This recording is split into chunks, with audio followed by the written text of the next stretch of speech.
come back after lunch and just do my usual check-in with people in terms of anything over the morning that people want to raise or ask about. Yeah. Any wonderings from the morning?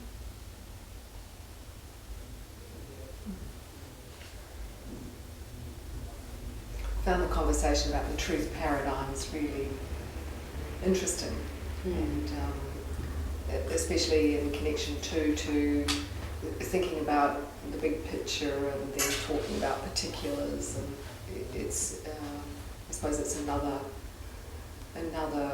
view of a big picture to Yes. keep in mind. Yes, that's a very, I mean, the truth paradigms is a very big picture, but and much more potently relevant, if you like, when we're working with people that feel as though their very self is entrapped in something. Mm-hmm. You know, that no matter which way they move, they might have done courses, they might have done groups, they might have done therapy even before, but somehow nothing shifts a profound sense that the self, the very essence of oneself, is wrong at some level. You know, and so I think you know we're pretty. That's very alerting to us. You know, so that becomes that. And what I'm then alert to, which I've got up on the board, is how the self, if you like, or the individual is. What are the reference points for that individual to be measuring themselves as good enough or not good enough? So then being able to look at those, explore those reference points. But not only do we go to family of origin, and also to family of origin perhaps, and to life events. So, for example, if somebody's had, I don't know, chronic illness, a very successful life, and then chronic illness, for example, we need to understand the effect of that. At the same time as then looking at the philosophy of life that they're immersed within. So what makes a successful life according to the culture we're immersed in. So mostly we don't have to think about that. Mostly, for example, when we were talking about this morning, many of the things we had up on the board which made up a successful life for that man, most of us were going, oh yes, we're leaning toward that. That would be nice. I would like some of that. But it's not defining of us. We can look at that and say, well, that would be pleasant to have enough financial support in our life to do certain things. But it's what's defining of you as an individual that you're not aware is defining you as an individual. And most people are not aware of it. And I think that's the thing that stands out most for me this morning was, for me, the experience of seeing that on the board really made it very clear. So I was able to step out of thinking about his problems and actually see what they were, or what he was bouncing between.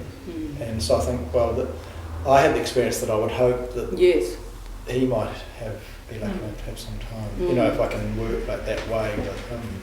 But I think it was important as a way of learning it. I kind of got it as if I was him seeing it. Yes. Yeah. Yeah. And we were talking at lunchtime about the supports for those truths, particularly through the media, which are presented as sound bites as the truth, without the discussion of meaning or context that sits behind it. Yeah. And how easy it is to buy into those truths, and because we hear them every day. Yeah, so what's very present at the moment, for example, in the political arena is things around sickness benefit, for example, or benefits full stop. And inherently in that, in the comments is judgment. And that judgment, given what I've heard of late, carries over into the conversations that the agents of the state, if you like, and have with the people that come in the door.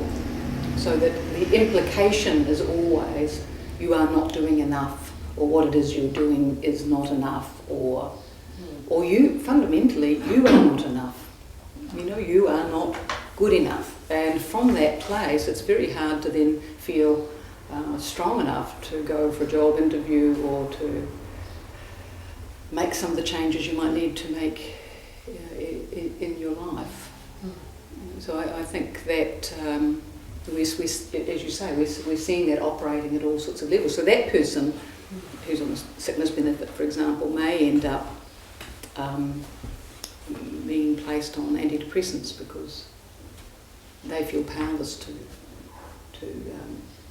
move in their life or to feel good about themselves in their life.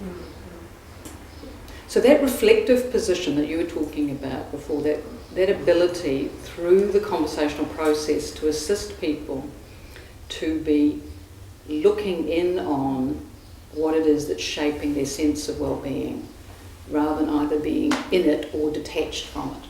That's, I think, it's a difficult thing to do. So we were talking about it this morning, and in a sense that one there, which is exploring truth assumptions. Probably each time I look at transcripts, the exploring truth construction assumptions most people really struggle with in the work, whether that's about gender or culture or whether it's global viewpoints of what constitutes success. It's actually really hard to negotiate with people. And as I said, mostly we don't have to. People are doing well enough within certain truths about their lives. Like I'm not going to require people to look at the truth assumptions that are shaping their life unless the truth assumption is problematic for them. So lots of people have lives that are working very well within certain parameters of certain belief systems. And I suppose the other thing we have to be alert to as therapists is what our truth assumptions are, what the beliefs are we're bringing to the conversational process, and where that limits the exploration. So people should be doing this or should be doing that, or life should look like that for it to be successful. So just watching our own, the responses we have to people's lives as well. So that's one of the things we talked about this morning. And some of these other ones that I put up on the board are, again, areas that people really struggle with. So, for example, second one down, which is using whatever is said or experienced in the present moment. That one is, people will often struggle with that, especially if what is happening in the present moment are strong feelings about you, or strong feelings about another person. Or strong feelings about themselves. So if somebody's sort of saying right now, after hearing what you're saying, I feel hopeless. What we do with that can be to perhaps just try harder. Therapists just try harder rather than find a way to explore that moment. So what we're doing there, because again, people can either be, if we're working in couple work, people can have an experience and either blame the other person in the couple relationship or themselves. So they go, well, I'm feeling this, so it must be you that's doing this. In therapeutic relationships, people can feel very strongly, have an experience, and they can blame themselves, or sometimes they blame the therapist. If you were only more considerate, if you listened more, then I will be feeling better. So that self-blame or other blame is really, therapists often find that hard to manage, apart from apologising, or moving into blame them indirectly, to blame the person you're working with, either directly or indirectly. So we have to find a way to use that experience, that feeling, and to contextualise it. And the first thing we're wanting to do is to draw people's attention to it, if they haven't drawn our attention to it by being very clear, very loud about it, but to draw people's attention to a drop of tone, if we're noticing body shifts or changes, or to draw people's attention to strong statements of one sort or other, and to slow the process down so that we can explore it. So first of all, in naming it. So we need to be able to name it relationally and then begin to explore it.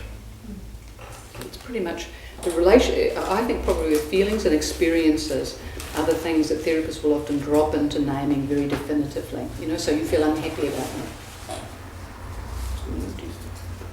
That's a very general description, and so you might sort of say, well, perhaps you need to see somebody else.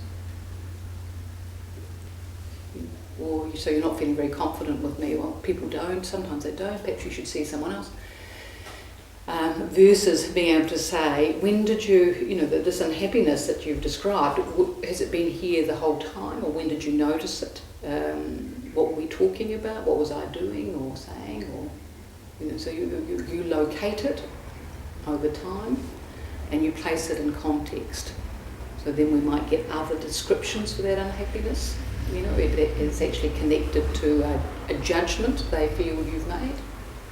Connect it to that judgment, and then you get to explore that judgment contextually. Now you have to be clear to yourself that if you were carrying that judgment, you need to be clear about that too.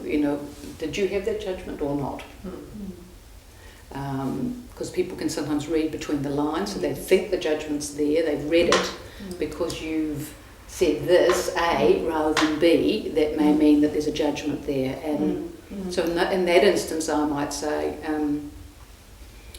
I'm going to tell you what it was that I was intending at that point, and then I'm going to check in with you to see what you think about that. So I might say, at that point when I chose B over A, the intention was this. And so I present the intention, and then I'll say, as I said this, as I spoke this intention, what was the response to that intention? What was that response to hearing this? Now sometimes people will have a very active response, such as you're just saying that, everybody says that, or I don't believe you. So people have and again, we talked about this morning, the way I position myself around that is with curiosity. So again, it's that sort of leaning forward, that's interesting. Then I may draw those threads together and say, what's happened here is that when I said A rather than B, you found yourself believing that there was a judgment there. When I clarified the intention that I had in choosing B rather than A, that didn't reduce belief in this judgment. In fact, it was strengthened by this. So is there anything I could say or do that would challenge this judgment?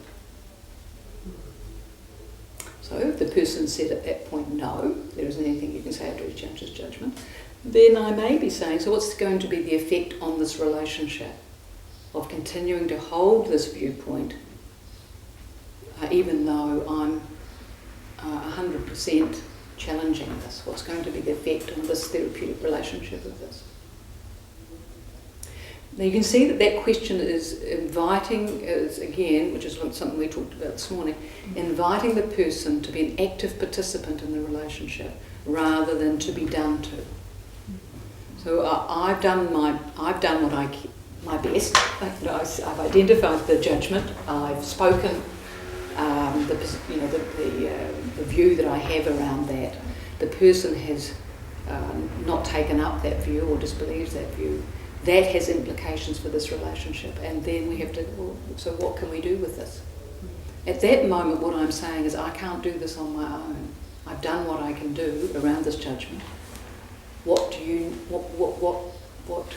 need to help me with this. What else can I do?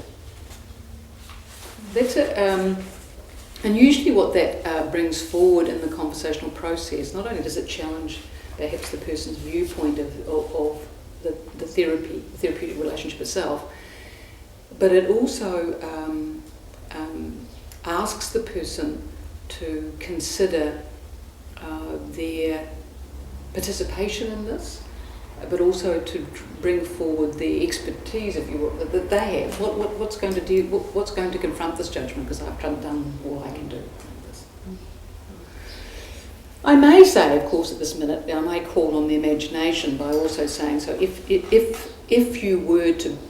believed the response that I gave you, if you believed in this response, what difference would that make? What would happen? Because then we're projecting ourselves, we're projecting the relationship into a future possibility or an imagined possibility where if there was belief that perhaps the judgment was limited rather than there at all, how would that affect the conversation? Well, it might mean, for example, that we would begin talking about areas of enormous vulnerability. It might mean that it evokes vulnerability because the other person may start believing in this relationship, this therapeutic relationship, and to believe in it, to hope it may be something different, may be incredibly frightening. So the if question, and you know I've talked about this many times, but the if question allows the person to imagine a possibility without committing to a possibility. It's absolutely critical in situations where an individual feels very bound by a particular measuring process. I'm not good enough, I will never be good enough, that process. That we're able to expose the measuring process, if you like, through the imagination. So they don't have to commit to, well, actually I'm a good enough person, or you're a good enough person, or this therapeutic relationship might actually be good enough. They don't have to commit to that, but they can imagine that possibility. And in the imagining, what that evokes often is the fear, the experience of that's holding the person back, which is that this would be hugely frightening to take up a position of hope for this relationship. And so we're not only illuminating that for the person, we're illuminating it for us. So we get to say, oh wow, no wonder this would be no wonder this would be difficult, And how do we, if we were to move toward it in the smallest of ways, what could we do? And maybe I'd even say, do you think this is what we've just been talking about is one small step? Because I've made a discovery today. I've discovered something I didn't know. So the inviting participation in the therapeutic relationship, the imagination is a wonderful resource for doing that. Again, it's not an answer. I might say to somebody, if this relationship was working, how would you know what would be different? And they might say, well, you'd be telling me what to do. So it's not like it's not going to be a miracle question. Okay. Any thoughts about that?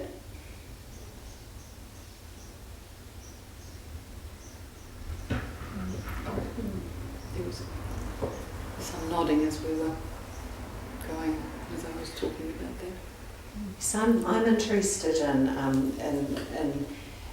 when you bring forward in the present moment an idea, or you're trying to explore perhaps, let's say for example, around risky behaviour, you're trying to explore the effects that risky behaviour might have on a person.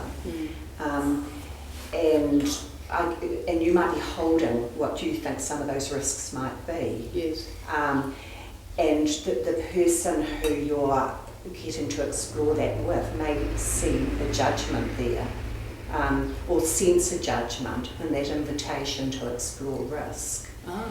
Then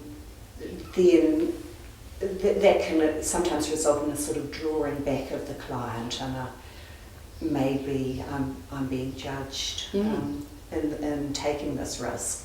Maybe I shouldn't explore that. Okay. Is that the situation is that a situation you'd like to explore conversationally? It might be helpful, Johnella, yes, Okay. to think a bit about that. All right. So what we might do now, just pause and then set up for that, to do that conversation. Okay.